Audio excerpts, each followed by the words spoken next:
Hello everyone. अपन respiratory system पढ़ रहे थे और रेस्पायरेटरी सिस्टम की आज क्लास 2 है।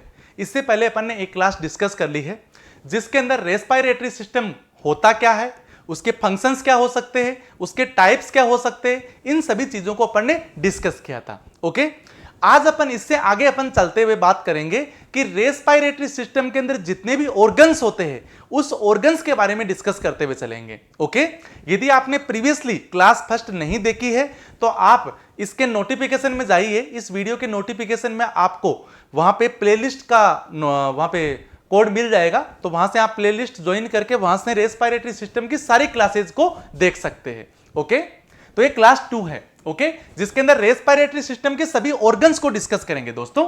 ओके, रेस्पायरेटरी सिस्टम के अंदर सबसे पहला ऑर्गन जैसा कि अपन ने कल ही डिस्कस किया था दोस्तों, फिर मैं आपको बता रहा हूं, यदि आपने प्रीवियसली क्लास नहीं देखी है तो इससे पहले प्रीवियसली क्लास देखिए और उसके बाद इस क्लास को देखिए तो बहुत अच्छे से समझ में आएगा। ये रेस्पायरेटरी सिस्टम की सभी सीरीज चल रही है, इसमें अपन 40 से 50 क्लास डिस्कस करेंगे, पूरा रेस्पिरेटरी सिस्टम डिस्कस करेंगे। इस पूरी सीरीज को देखने के बाद आपका कोई भी क्वेश्चन गलत नहीं हो सकता है, कुछ भी पार्ट छूटेगा नहीं।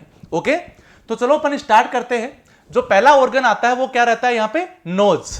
ओके, रेस्पिरेटरी सिस्टम का जो फर्स्ट ऑर्गन है वो है नोज। सबसे पहले अपने दो नोस्ट्रिल है, यहां से नेजल कैविटी से होते हुए अपन फेरिंग्स में जाते हैं।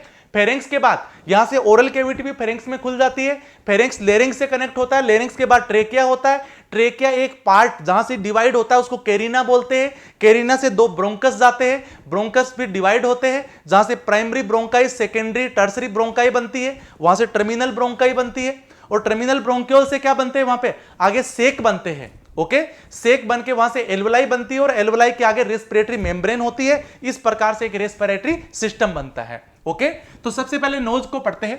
नोज भी दो तरह का होता है, एक एक्सटर्नल नोज है बाहर का, एक अपना इंटरनल नोज है। जो एक्सटर्नल नोज है इसका जो एंटीरियर पार्ट है वो हाइलिन कार्टिलेज का बना है। अपना जो नोज है यहां पे फील करके देखिएगा, ये नोज है, जो नोज दो नोस्ट्रिल है जो बाहर खुल रहे हैं ये एक्सटर्नल नोज है।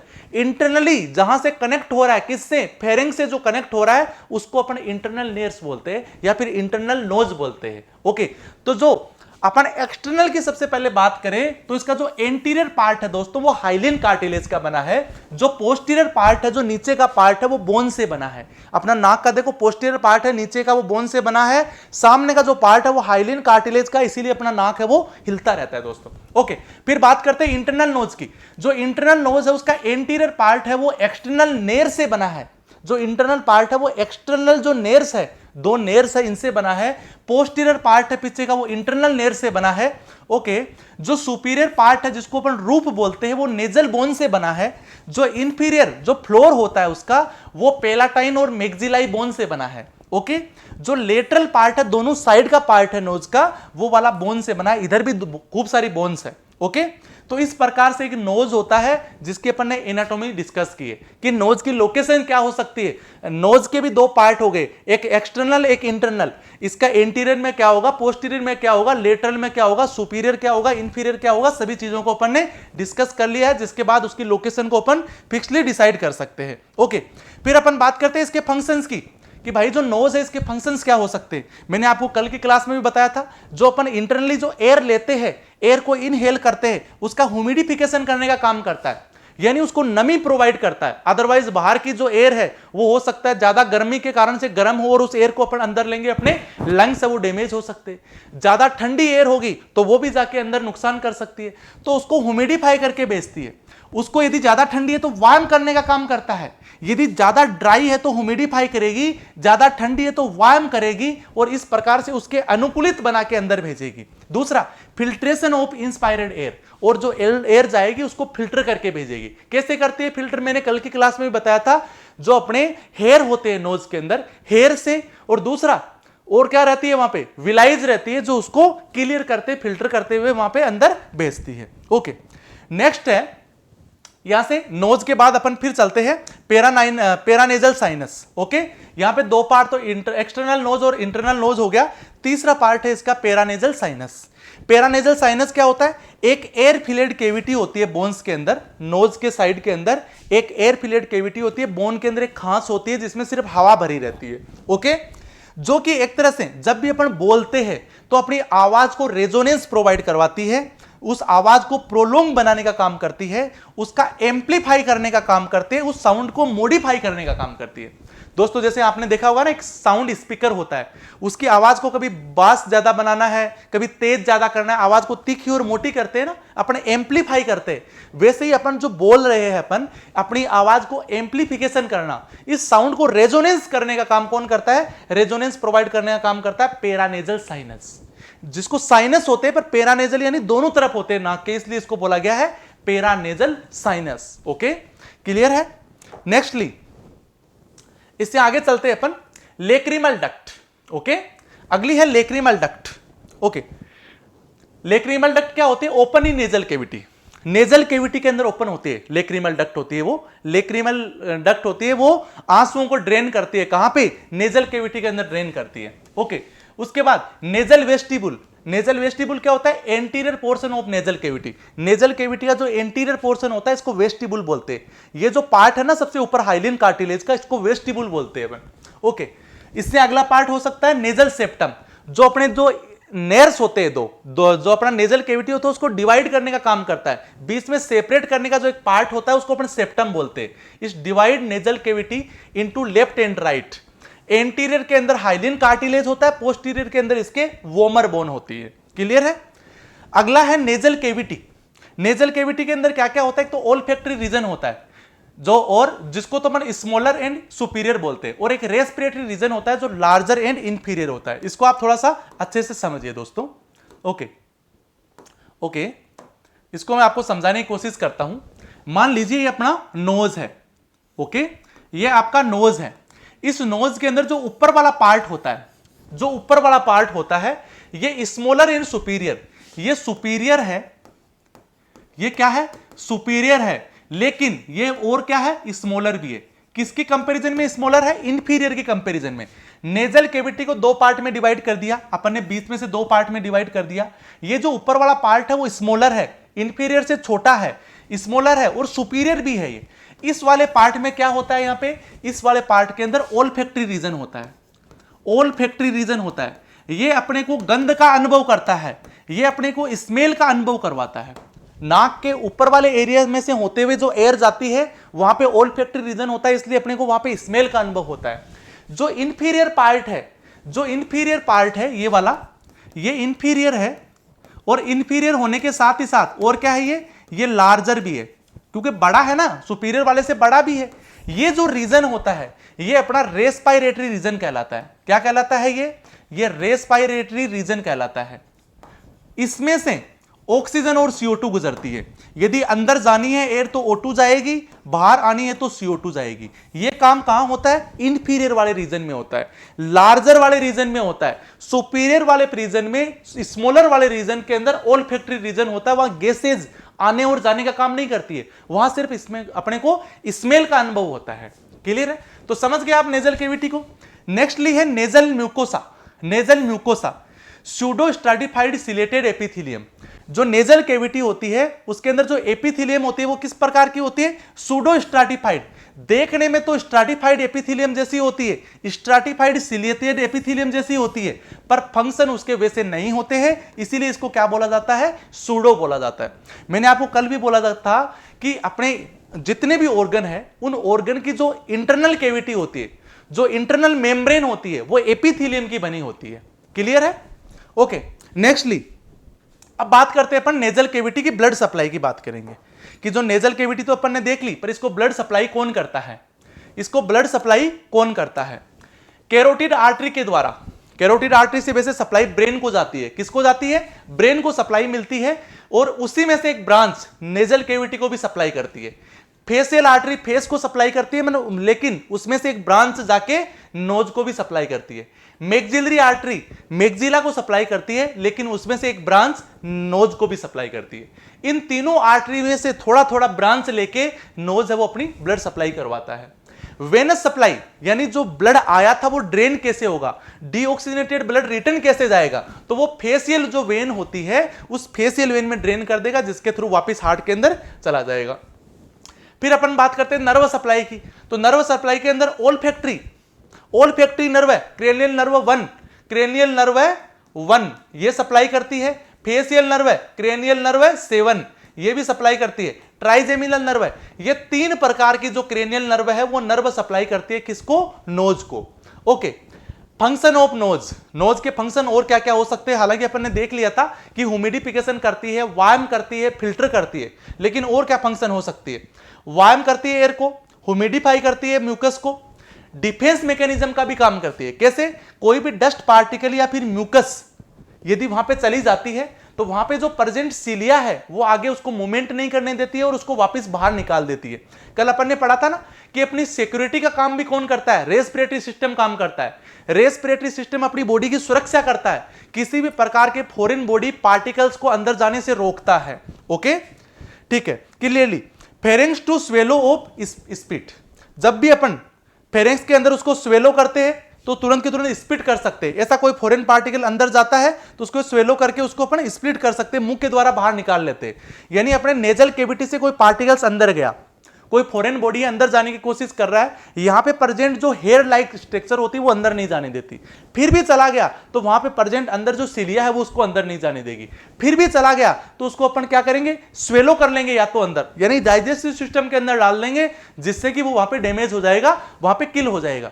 या फिर सीधा उसको फेरेंक्स से मुंह में ले आएंगे, भले ही नाक से गया था, मुंह में लाके उसको बाहर स्प्लिट कर देंगे, थूक देंगे, बल्कि उसको अपन लंग्स के अंदर नहीं जाने देंगे, क्योंकि जो लंग्स में जाएगा वो अपनी ब्लड के अंदर चला जाएगा, गैसेज एक्सचेंज के साथ अंदर चला जाएगा और अपनी बॉडी को वहां पे इंफेक्टेड कर सकता है। ओके, ऑल्फैक्टरी, ऑल्फैक्टरी का काम करता है, अपने नाक से ही तो अपने को स्मेल का अनुभव होता है, साउंड को रेजोनेंस प्रोवाइड करवाता है। यदि वहां पे नाक नहीं होगा तो अपने को जो अपने कितनी अच्छी क्लियर वॉइस बोल रहे हैं, ये वॉइस इस तरीके से नहीं निकल पाएगी, इस साउंड को रेजोनेंस नहीं मिल पाएगी, इसके अंदर एम्पलीफाई नहीं हो पाएगा। यानी जितनी अपन आवाज बोल रहे हैं, अपने को और तेज बोलना है तो ऑटोमेटिकली आवाज बढ़ जाती है। वो कैसे बढ़ती है? अपने अंदर जो एयर लेते हैं उसी से वो एम्पलीफाई होती है। तो नाक नहीं होगा तो साउंड का एम्पलीफिकेशन नहीं हो पाएगा, आप कितना भी जोर लगा लो आवाज एक फिक्स हो जाएगी, इससे ऊपर नहीं निकल पाएगी। ओके, तो साउंड को रेजोनेंस करवाने का काम करता है, एम्पलीफिकेशन का काम करता है। क्लियर है? ओके, इसके बाद नेक्स्टली चलते हैं अपन फेरेंक्स पे। जो दूसरा ऑर्गन क्या है? फेरेंक्स। ओके, फेरेंक्स के अंदर क्या होता है? फेरेंक्स को अपन थ्रोट भी बोलते हैं, यानी थ्रोट्स भी बोलते हैं, और एक प्रकार से फ्यूनेल शेप ट्यूब होती है। फ्यूनेल, फ्यूनेल क्या होता है? जार, जार जैसी फ्यूनेल शेप इसकी शेप होती है। ओके, जो कि 12.5 सेंटीमीटर इसकी लंबाई होती है। ये स्टार्ट कहां से होता है? जहां पे इंटरनल लेयर्स, एक्सटर्नल लेयर्स तो बाहर है नोज के, नोज खत्म कहां हो रहा था? जहां पे इंटरनल लेयर्स थे, वहां से ये स्टार्ट होगा। और एंड कहां होगा? एंटीरियरली, सामने की तरफ जाएंगे तो लेरिंग्स पे एंड होगा, और पोस्टीरियरली देखेंगे तो इसोफेगस पे एंड होगा।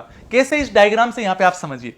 मान लीजिए यहां पे आपके ये नेजल कैविटी है, ये एक नोज है, ये दूसरा नोज है, ये अंदर जाके और 2 कैविटीज ये जा रही थी, ये 2 कैविटी जा रही थी, और 2 कैविटी जाके एक ही कैविटी के अंदर मिल गई, ये एक ही कैविटी के अंदर मिल गई है। ओके, एक ही कैविटी में मिल गई है। यहां पे देखिएगा, ये तो नोज है, ये यहां आपका नोज है, ये आपका माउथ है, और ये आपका पीछे की तरफ फेरेंक्स है, ये फेरेंक्स है। इस फेरेंक्स के अंदर यहां से नोज चले गए और यहां से माउथ चला गया।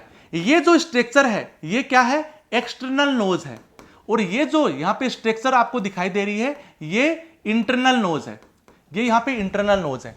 तो जो फेरेंक्स किससे कनेक्ट हो रहा है? ऊपर की तरफ से इंटरनल नोज से कनेक्ट हो रहा है। सेकेंडली इंफीरियरली किससे कनेक्ट हो रहा है? फेरेंक्स आगे चला जाता है और यहां से एक ट्यूब स्ट्रक्चर स्टार्ट होती है जिसको अपन बोलते हैं लेरिंग्स, इसको अपन बोलते हैं लेरिंग्स। क्लियर है? और यहां नीचे की तरफ जो लेरिंग्स आया है, यहां से तो ट्रेकिया स्टार्ट हो जाएगा, यहां से ट्रेकिया स्टार्ट हो जाएगा, और यहां से इसोफेगस स्टार्ट हो जाएगी, यहां से इसोफेगस स्टार्ट हो जाएगी।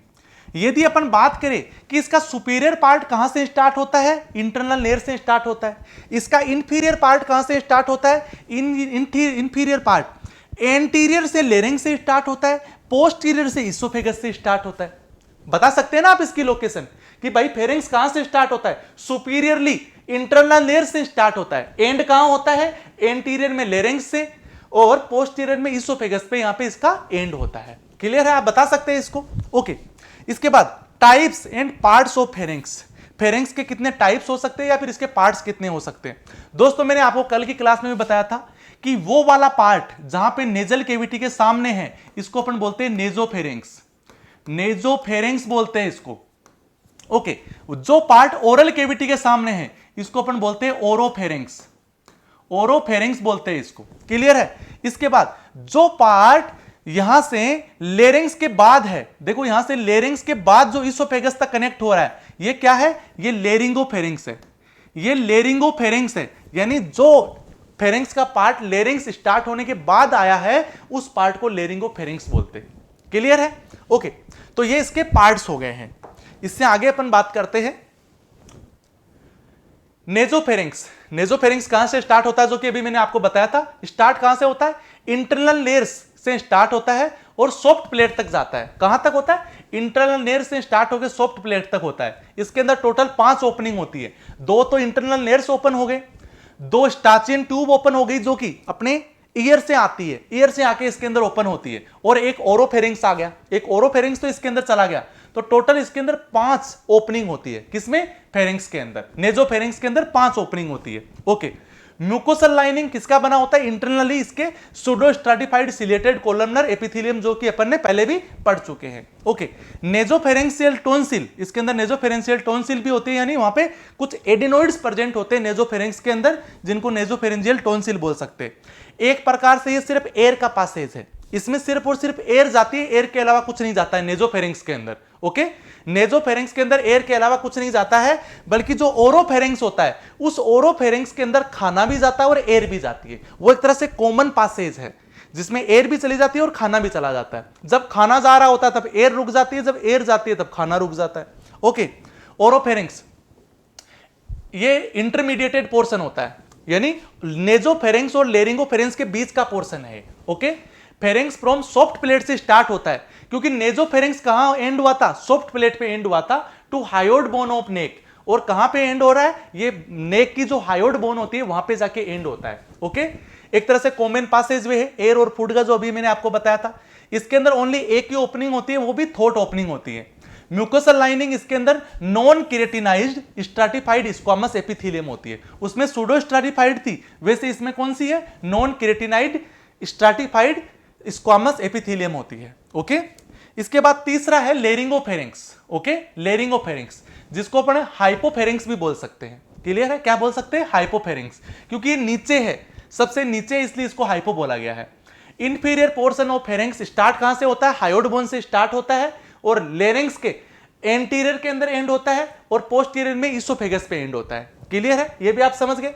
इसके अंदर भी 5 ओपनिंग होती है टोटल, एक लेरिंग्स की और इसोफेगस की 2 ओपनिंग होती है। सॉरी, इसमें कितनी होती है? इसमें 2 ओपनिंग होती है, इसमें 2 ओपनिंग होती है टोटल। एक तो लेरिंग्स की ओपनिंग होती है और एक इसोफेगस की ओपनिंग होती है। ये भी एयर और फूड का कॉमन पासेज वे है, इसमें भी एयर भी जाती है और फूड भी जाता है। इसकी म्यूकोसल लाइनिंग होती है, वो भी non keratinized stratified squamous epithelium की बनी होती है। ओके, ये जो टोटल ओपनिंग है, यदि अपन ने देखा नेजोफेरिंक्स के अंदर, जो नेजोफेरिंक्स के अंदर था, नेजोफेरिंक्स के अंदर 5 ओपनिंग थी। जो ओरोफेरिंक्स था, ओरोफेरिंक्स के अंदर 1 ओपनिंग थी, और जो लेरिंगोफेरिंक्स है, लेरिंगोफेरिंक्स है, इसके अंदर 2 ओपनिंग है। टोटल कितनी हो गई? 8 ओपनिंग हो गई। यदि एग्जाम में क्वेश्चन आता है कि अपने फेरिंक्स के अंदर टोटल ओपनिंग कितनी होती है, तो आपका आंसर क्या होना चाहिए? वहां पे 8 ओपनिंग होती है। कितनी होती है? 8 ओपनिंग होती है वहां पे। ओके, यदि इसकी ब्लड सप्लाई के बारे में अपन बात करें तो फेसियल नर्व की जो आर्टरी होती है वो इसको सप्लाई करती है, और जो इसका वेनस ड्रेनेज है वो फेसियल वेन के थ्रू ड्रेनेज होता है। क्लियर है? ओके, नेक्स्टली आगे चलते हैं अपन। नर्व सप्लाई, इसको नर्व सप्लाई कौन करती है? इसको पीएनएस यानी पैरासिम्पैथेटिक नर्व सप्लाई होती है, और जो वेगस नर्व है, जो कि क्रेनियल नर्व 10 है, जिसको अपन ग्लोसोफेरेंजियल नर्व भी बोलती है, वो भी इसको नर्व सप्लाई करती है ना। पीएनएस और वेगस नर्व आपको ध्यान रखनी है, पीएनएस और वेगस नर्व। अच्छा, फेरिंक्स के काम क्या क्या होते हैं? फेरिंक्स एक तरह से कॉमन पासेज वे है, ये एयर को भी लेके जाता है, एयर को ले जाना और लाने का काम करता है, ऑक्सीजन को लेके जाता है, CO2 को रिटर्न वापस लेके आता है। इसके साथ ही साथ फूड को भी लेके जाता है, ओरल कैविटी से अपने स्टोमक तक फूड को ले जाने का भी काम करता है, इसोफेगस में डालने का काम करता है। कौन करता है? फेरिंक्स करता है। ये अपने को हियरिंग का भी काम करवाता है, हियरिंग का काम भी करवाता है। कैसे करवाता है फेरिंक्स? क्योंकि स्टाचियन जो ट्यूब होती है वो इसी में खुली रहती है, यदि स्टाचेन ट्यूब इसमें नहीं खुली रहेगी तो वहां का जो ड्रेनेज होगा वो बाहर नहीं निकल पाएगा और अपनी जो ईयर कैविटी है वो ब्लॉक हो जाएगी। क्लियर है? अपने को टेस्ट का अनुभव भी ये करवाता है। ओके, इसके साथ ही साथ अपने बॉडी के अंदर डिफेंस मैकेनिज्म का भी काम करवाता है। वो तो पूरा का पूरा रेस्पिरेटरी सिस्टम है, वो अपने को डिफेंस मैकेनिज्म करवाता है। अपनी बॉडी की सुरक्षा के अंदर उसका बहुत ही ज्यादा इंपॉर्टेंट योगदान है। ओके, तो दोस्तों आज की क्लास के अंदर अपन ने दो ऑर्गन को डिस्कस किया है। नंबर 1 नोज और दूसरा ऑर्गन था अपना फेरेंक्स। नोज और फेरेंक्स को डिस्कस किया है। इससे आगे वाली क्लास के अंदर अपन इससे आगे के जो ऑर्गन होंगे जैसे लेरेंक्स है उसको अपन डिस्कस करेंगे। तो मिलते हैं नेक्स्ट क्लास के अंदर। Thank you.